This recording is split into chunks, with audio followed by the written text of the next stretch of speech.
Яңалыклар чыгарылышы үз эшен башлап җибәрде. Студияда Алина Валиева, исәнмесез? Соңгы тәүлектә COVID-19 диагнозы Татарстанда 31 кешедә расланды. Алар арасында бер шәһәрдәшебез. Мәктәптә укулар башланырга бер ай вакыт калып бара. Белем бирү процессы ничек оештырылачак? Шолыга Татарстан архив эш комитеты рәисе килде. Гөлнара Габдрахманова шәһәрнең мәктәп һәм үзәк китапханәләренә Бөек Ватан сугышына багышланган энциклопедиялар тапшырды. Чараны Эльвина Андрова күреп кайтты.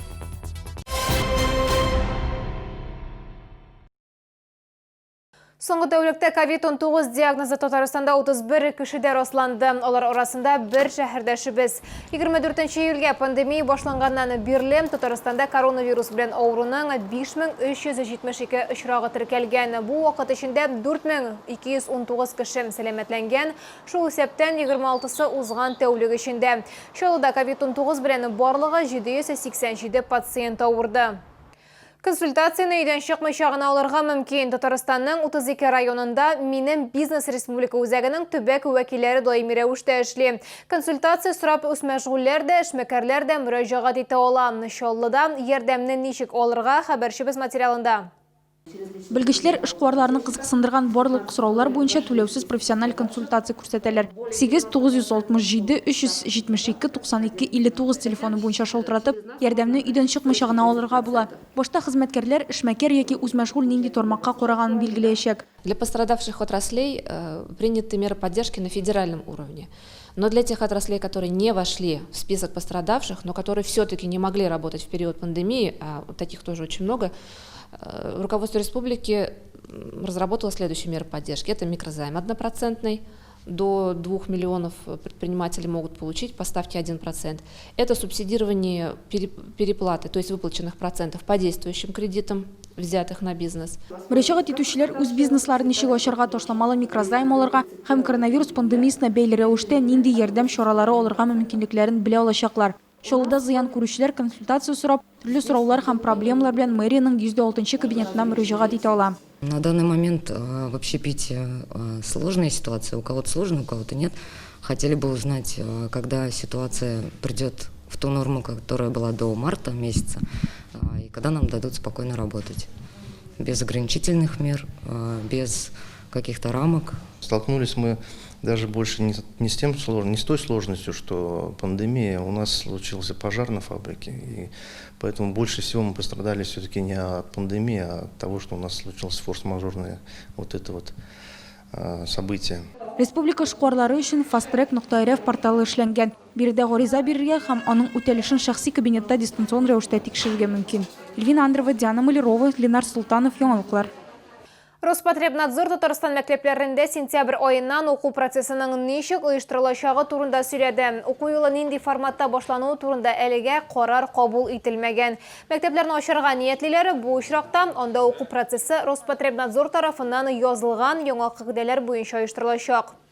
Требования для организованных коллективов они есть. Это методические рекомендации для образовательных учреждений для детей и молодежи. Рассадка – это обязательное использование бактерицидных облучателей. Барлык мәктәпләр һәм балалар бакчаларында бу җиһазлар белән тәэмин ителсен өчен Татарстан Мәгариф һәм фән министрлыгы белән уртак эш бара дип сөйләде Любовь Авдонина. Мәктәпләрдә һәм балалар бакчаларында температураны үлчәү белән мәҗбүри иртәнге фильтр сакланачак. Сентябрь айы бездә хәтта ковидны исәпкә алмыйча да барлык авыруларны актив ачыклау айы. Чөнки җәйге каникуллардан соң балаларның яңа коллективлары формалаша. Яңа шартларда бинада санитар дезинфекция режимы көчәйтеләчәк, махсус сыйыклыклар белән барлык өстлөкләрне эшкәртү һәм бүлмәләрне җилләтү мәҗбүри дип аңлатты ведомство вәкиле. Татарстан илдә экотуризмны үстерү буенча бөтен Россия конкурсында катнаша. Җиңү очрагында республикада саклана торган табигать территорияләре Зәңгәр күлләре, Лабач тауы һәм Юрьев мәгарәсе, Иделкама табигать тыюлыгы, шулай ук Чаллы астында урнашкан Түбән Кама милли паркы тирәсендә 5 яңа табигый ял урыны барлыкка килергә мөмкин. Белгечләр территорияның үзенчәлекләре турында сөйләделәр. Түбен Кама милли паркы табигый ресурсларын соклы һәм кунакларны бик теләп кабул итә. Биредә гадәти булмаган үсемлекләр һәм сирәк хайваннар күрергә мөмкин. Территориядә берничә җәяүле велосипед һәм хәтта су маршрутлары бар. Биредә әйләнә-тирә дөнья турында хикәяләр тыңлап, сәгатьләп йөрү була. Беренче карашка гадәти күренгән әйберләр искиткеч булып тоела. Посетители на экотропе получают интересную познавательную информацию, очень много узнают о достопримечательностях национального парка. По тропе знакомятся с экологическими системами, также природными объектами, природными явлениями. Бер нинди машина газлары, тәгәрмәч эзләре һәм мотор тавышлары. Монда кеше һәм табигать кенә. Экотуризмның гүзәллеге шунда, ди милли парк хезмәткәрләре.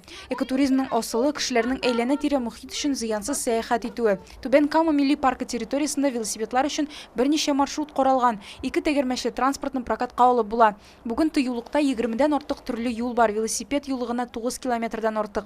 Экотуризмны үстерү буенча Бөтен Россия конкурсы табигать территорияләренең потенциалын ачуга, әйләнә-тирәлеккә йөкләнешне бүлүгә, көндәлек ялның яңа мөмкинлекләрен булдыруга юнәлтелгән. В рамках проекта предусматривается создание речного фасада национального парка, сети причалов и начинающихся от них экологических троп маршрутов, что позволит жителям попадать в парк на речных катерах прямо из центра города.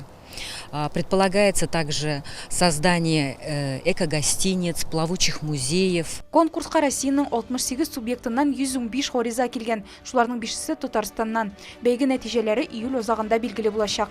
Эльвина Андрова, Валерия Новожилова, Сергей Вильданов, Яңалыклар.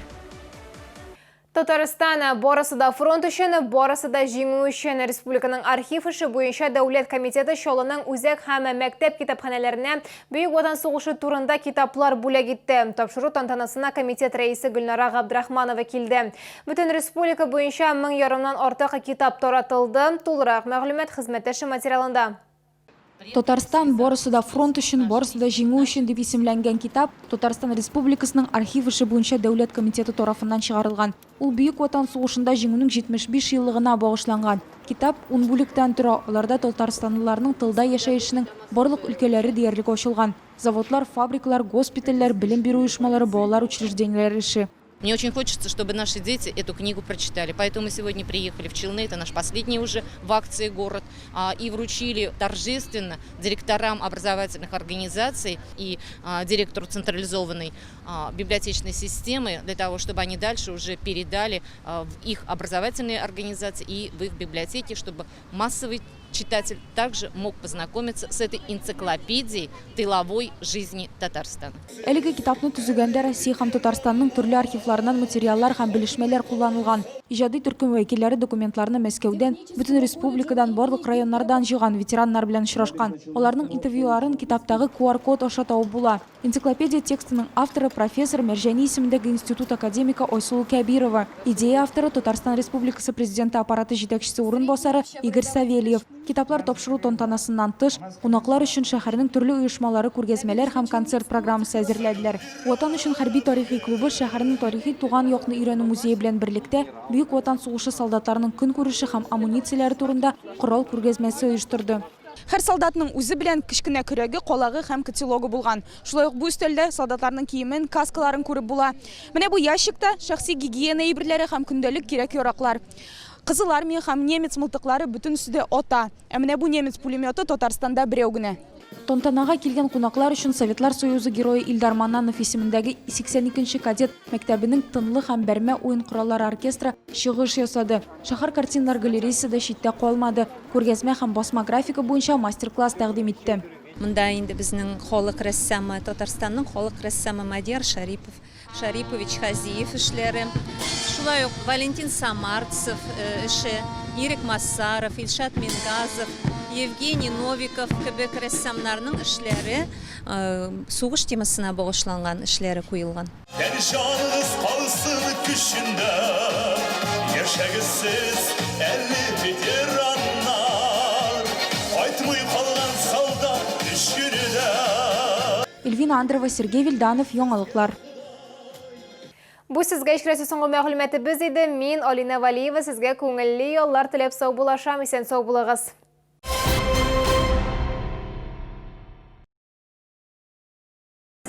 У вас есть уникальный шанс выгодно инвестировать денежные средства в недвижимость, купив земельный участок в коттеджном поселке Гренландия. Коттеджный поселок находится вблизи национального парка Нижняя Кама. Реализовано более 20% земельных участков. Телефоны офиса продаж 8 965 609 28 28.